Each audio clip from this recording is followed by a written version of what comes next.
முதலமைச்சர் மு.க.ஸ்டாலின் தன் தலைமுடிக்கு கொடுக்கும் நேரத்தை கூட நாட்டு மக்களுக்கு கொடுப்பதில்லை என்று முன்னாள் அமைச்சர் சோமசுந்தரம் விமர்சித்துள்ளார். காஞ்சிபுரம் மாவட்டம் உத்தரமேரூரில் அதிமுக ஆட்சியில் செய்த சாதனைகளை விளக்கி அக்கட்சியினர் தெருமுனை பிரச்சார கூட்டம் நடத்தினர். இதில் முன்னாள் அமைச்சரும் அதிமுக மாவட்ட செயலாளருமான சோமசுந்தரம் கலந்து கொண்டார்.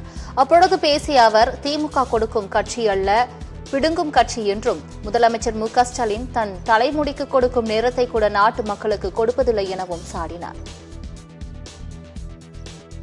1000 ரூபாய் கொடுக்கிறேன், குடும்ப தலைவிக்கு 1000 ரூபாய் கொடுக்கிறேன்னு சொல்லி அதுவும் இந்த மாசம் வரலன்னு ஒரு கேள்விப்பட்டிருக்கு.